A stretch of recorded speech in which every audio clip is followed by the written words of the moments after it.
नमस्कार, मैं Waqaruzzama assistant professor PG department of history Veer Kunwar Singh university Ara. आज हम बात करेंगे पीजी सेमेस्टर 1 के पेपर CC2, जिसमें अरब के इतिहास के संदर्भ में पढ़ना है। पिछले वीडियो में मैंने पैगंबर मोहम्मद के पहले का जो काल था उसकी स्थिति के संदर्भ में कुछ बातें कही थी। अभी मैं आज जिस विषय पर चर्चा करने जा रहा हूँ वो है पैगंबर मोहम्मद की जीवनी और उनके द्वारा जो कार्य किए गए, जो सिद्धांत दिए गए, उसके संदर्भ में। तो पैगंबर मोहम्मद के बारे में एक बात कहना है कि ये पूरी तरह से यह कह पाना कि पैगंबर मोहम्मद के बारे में कोई 2-4 वीडियो में या कोई पुस्तक में बात हो जाए तो वो अतिशयोक्ति होगी। इसके लिए है कि अभी भी उनके द्वारा जो सिद्धांत प्रस्तुत किए गए या जो कुछ भी बातें कही गई या जो उन्होंने किया, उस पर दुनिया के कई देशों में बहुत सारे लोग आज भी शोध कार्य कर रहे हैं। पैगंबर मोहम्मद का जन्म मक्का के आसपास 571 ईस्वी में हुआ था और इनके पिताजी का नाम था अब्दुल्ला और माँ का नाम था आमना। इनकी शादी हुई थी शुरू में, जो उनका नाम था, पहली और प्रिय पत्नी, उनका नाम था खदीजा। ये इनके पिता, ये जब माँ के गर्भ में थे तो उसी समय इनके पिताजी का देहांत हो जाता है और इनके परवरिश की जिम्मेदारी अब इनके घर के जो दादा थे, और फिर उनका भी देहांत हो जाता है तो इनके चचा अबू तालिब, उन्होंने ही इनका परवरिश किया। आगे चल करके हम देखते हैं कि ये अब इनके पिताजी, चूँकि पिताजी के बाद जो चचा थे, चचा जान, वो व्यापार में संलग्न थे, तो उनके साथ आना जाना इनका रहा है व्यापार के सिलसिले में।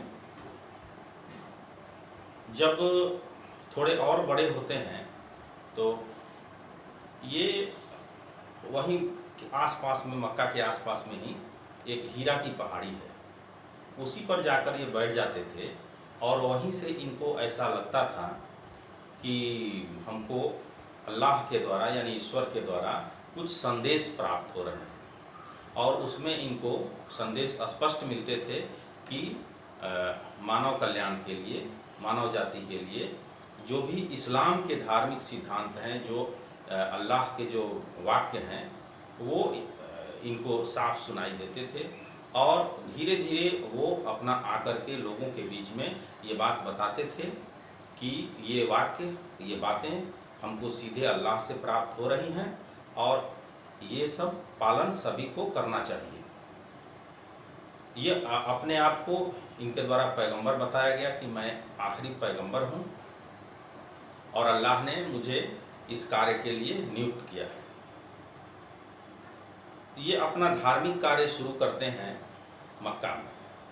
मक्का जो कि हालांकि ये भी कुरैश कबीले से ही संबंधित थे, वहाँ का एक वंश था, हाशिम वंश, तो इनके वंशज उसी वंश के थे, लेकिन कबीला जो था इनका वो कुरैश जनजाति का कबीला था। हम देखेंगे कि वहाँ कुरैशियों के बीच में इनके द्वारा जो बातें कही जा रही थी उनसे उनको डर लगने लगा। उनको ऐसा लगने लगा कि हमारी सत्ता को चुनौती आगे चल करके मिल सकती है। इनके विरुद्ध इन लोगों ने काफ़ी दुष्प्रचार करना शुरू किया और पैगंबर मोहम्मद के खिलाफ यहाँ तक कि इन लोगों ने जानलेवा हमले भी किए। जब इनको ऐसा लगा कि यहाँ कुरैशियों के द्वारा हमारे ऊपर जानलेवा हमला कभी भी किया जा सकता है, तो इन्होंने अपने सूझबूझ और चालाकी का परिचय दिया और ये वहाँ से मक्का से मदीना के लिए प्रवास करने की सोचे। इसी बीच में क्या होता है कि 519 के आसपास, 519 में ही इनकी पत्नी जो है खदीजा, उनका देहांत हो जाता है और खदीजा से इनको जो पुत्री थी वो, उनको फातिमा कहा जाता है, उनका नाम फातिमा है। उनकी चल करके उनकी शादी पवित्र खलीफा, जो चौथे पवित्र खलीफा हुए, हजरत अली, उनके साथ उनका निकाह होता है। और आयशा जो थी उनसे इनको जो भी संतान हुए तो बचपन में ही 3 पुत्र थे, तीनों बचपन में ही गुजर गए। तो अब इनके सामने यह था कि मक्का में इनका मन भी नहीं लगता था और वैसा कुछ था नहीं। कुरैशियों का कभी भी इनके ऊपर हमला हो सकता था, कभी भी इनकी जान जा सकती थी। और मदीना के लोगों ने इनको आमंत्रण भी दिया था। मदीना के लोग चाहते थे कि ये आएँ और यहाँ रहें। मदीना एक अस्थाई नगर के रूप में तब तक अपनी पहचान स्थापित कर चुका था और पैगंबर मोहम्मद ने उनके आमंत्रण को स्वीकार किया और जुलाई 622 में ये मक्का से मदीना के लिए प्रवास कर जाते हैं। इसी प्रवास को इतिहास की किताबों में हिजरत कहा जाता है, यानी यहीं से इस्लामिक युग का प्रारंभ माना जाता है और यहीं से इस्लामिक कैलेंडर में जो हिजरी सन हम लोग देखते हैं वो यहीं से शुरू होता है। तो इस प्रकार हम देखते हैं कि पैगंबर मोहम्मद मक्का से मदीना की तरफ प्रस्थान कर जाते हैं। इनके साथ 200 अनुयायी थे। जो इनके साथ गए उनको मुहाजिर कहा गया, मुहाजिरीन। और जो वहाँ पर इन लोगों को मदद किए उनको अंसार कहा जाता है। अंसार का मतलब होता है मददगार। वहाँ पर जाने के बाद मदीना में इन्होंने अब जो इनका मक्का में धार्मिक संदेश होते थे वहाँ इनका अब मुख्य रूप से राजनैतिक कार्य होना शुरू होता है। वहाँ ये जो भी बात करते हैं तो उसमें राजनीतिक कैसे ढांचा बनेगा, सामाजिक सुधार कैसे होंगे, कैसे एक राज्य का निर्माण होगा, आगे इनका जो भी जीवन रहा है तो उसमें ये पूरी तरह से अब एक इस्लामिक शासन से संबंधित, इस्लामिक धर्म से संबंधित स्टेट के बारे में ये सोचते हैं। और वहाँ पर इनके द्वारा एक मदीना में घोषणा पत्र जारी किया जाता है। उस घोषणा पत्र में यह बात है कि वो काफ़ी, उसको कहा जाता है कि इतिहास में सभी संप्रदायों के संदर्भ में एक जो कानून बना तो उसको देखते हुए कि ये एक तरह से लिखित कानून बन गया, एक संविधान की तरह, जिसमें सभी संप्रदाय के लोगों को उसमें अपने धर्म को मानने की स्वतंत्रता थी। उसमें था कि उस समय मदीना में कुछ मुसलमान भी रहते थे, ईसाई भी रहते थे और यहूदी भी रहते थे। जो वहाँ इनका घोषणा पत्र बनता है वो स्पष्ट उसमें उल्लिखित है कि चाहे वो ईसाई हों, चाहे वो यहूदी हों या मुसलमान हों, सभी अपने अपने धर्मों का पूरी प्रतिष्ठा के साथ, अपने जो भी उनके संस्कार हैं उनके साथ वो उसका पालन करेंगे।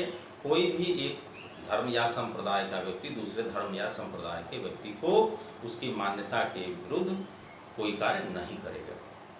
दूसरा है कि जो भी कुरैशी हैं, जो कुरैशियों से इनको खतरा था, तो यह हुआ कि ये लोग आपस में कुरैशियों के साथ कोई समझौता नहीं करेंगे। इससे क्या होता है कि सभी वहाँ पर जो भी यहूदी थे, जो भी ईसाई थे, उनका इनको समर्थन मिल जाता है। कि जब इनको समर्थन मिलता है तो ये आगे चल करके कई लड़ाइयाँ लड़ते हैं। जैसे बद्र की लड़ाई 624 में, ओहद की लड़ाई 625 में, खंदक की लड़ाई 627 में, इस तरह से करते करते और ये 628 में फिर आप देखेंगे कि ये यहाँ 628 में पुनः मदीना में ये अपना स्थापित कर लेते हैं राज्य। और इसके बाद इनके द्वारा वहाँ के जो लोग थे उनको बहुत सारे सामाजिक सुधार के संदर्भ में बातें कही गई जो सबको सर्वमान्य था। जैसे बहुत पहले से जो समाज में कुरीतियाँ थीं, जैसे औरतों के संदर्भ में, शादी विवाह के संबंध में, विवाह के संबंध में, तलाक के संबंध में, बच्चों के अधिकार क्या होने चाहिए, अनाथों का क्या होना चाहिए, किसी की संपत्ति में उत्तराधिकार में उसको क्या होना चाहिए। इन्होंने उत्तराधिकार के संदर्भ में एक स्पष्ट बात कही थी कि अगर कोई व्यक्ति अगर वो मर जाता है और उसके ऊपर कुछ लोन रह जाता है, कुछ कर्ज रह जाता है, तो उस लोन को चुकाना मेरा दायित्व है, उसको मैं चुकाऊंगा अगर उसका कोई उत्तराधिकारी नहीं होता है। लेकिन अगर उसकी संपत्ति है तो उसको हम नहीं लेंगे, उसका वापसी जो भी होगा वो उसके उत्तराधिकारियों में बांट दिया जाएगा। यानी ये जो भी संपत्ति के विवाद हुआ करते थे उसके संबंध में इन्होंने एक स्पष्ट निर्देश दिया, एक स्पष्ट व्यवस्था दी। समाज में उस समय बहुत बड़े पैमाने पर जुआ खेलने का प्रचलन था, उसको इन्होंने हराम करार दिया। शराब पीने का प्रचलन था, उसको भी इन्होंने हराम करार दिया। हत्या जो है उस पर इन्होंने अपना स्पष्ट रखा कि हत्या नहीं करनी है किसी की। और मूर्ति पूजा की तरफ से, बहुदेववाद की तरफ से इन्होंने सबको एक ईश्वरवाद की तरफ मोड़ा और अल्लाह के संदेश को व्यापक स्तर पर लोगों के बीच अपना फैलाने का काम किया। और आगे चल करके इनका प्रभाव इतना बढ़ा कि लोग इनके नाम की चर्चाएं सुन करके इस्लाम धर्म को स्वीकार करना शुरू कर दिए और व्यापक स्तर पर इस्लाम का प्रभाव बढ़ा।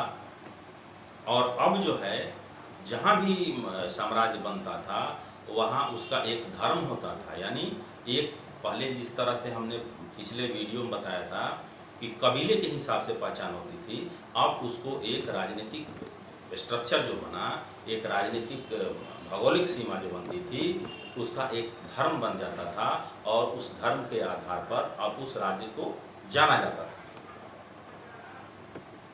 कई लड़ाइयाँ लड़ने के बाद फिर ये मक्का में 630 ईस्वी में प्रवेश करते हैं और इनके साथ उस समय 1400 अनुयायी थे। 1400 अनुयायी के साथ ये मक्का में प्रवेश करते हैं, जहाँ की इनको वहाँ के मुसलमानों का समर्थन प्राप्त होता है। और फिर ये मक्का पर विजय जब करते हैं उस समय इनके साथ 10,000 मुसलमान हो जाते हैं। तो इस तरह से पैगंबर मोहम्मद प्रारंभिक जीवन में अपना जो उनका चिंतन मनन था वो एक धार्मिक उपदेशक के रूप में था। आगे चल करके हम देखते हैं कि वो एक अच्छा सैन्य संगठन करता, एक अच्छे शासक और एक अच्छे समाज सुधारक के रूप में वो आते हैं। वो किसी एक धर्म के प्रवर्तक न होकर के वो एक समाज के बहुत बड़े सुधारक के रूप में मदीना में काम करते हैं। शुरुआती जीवन जो इनका था वो धार्मिक उपदेशों से संबंधित था। बाद का जो जीवन था, यानी जो इनका मदीना और उसके बाद जो भी इन्होंने इनका जीवन था, 632 ईस्वी में सिर में दर्द होने के कारण इनका मृत्यु हो जाता है।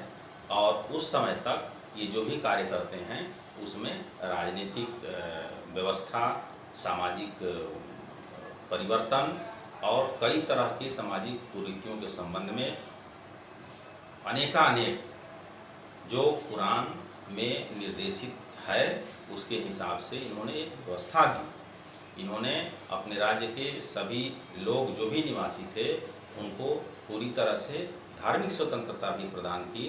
और हम देखते हैं कि यही कारण था कि पूरे अरब और उसके आसपास के क्षेत्र में बहुत दूर तक इनके भ्रातृत्व, इनके द्वारा विश्वव्यापी जो समानता की बात की गई, इनके द्वारा नागरिकों को जो अधिकार दिए गए, वो आगे चल करके हम देखते हैं कि आधुनिक काल में विश्व के बहुत सारे प्रगतिशील देशों के संविधान का यह मूल भावना रहा है।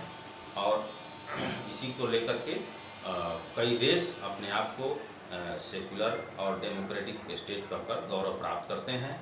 तो फिर इसके आगे का जो हम एक अलग से फिर वीडियो में पैगंबर मोहम्मद के संबंध में और भी बातें बताएंगे। Thank you.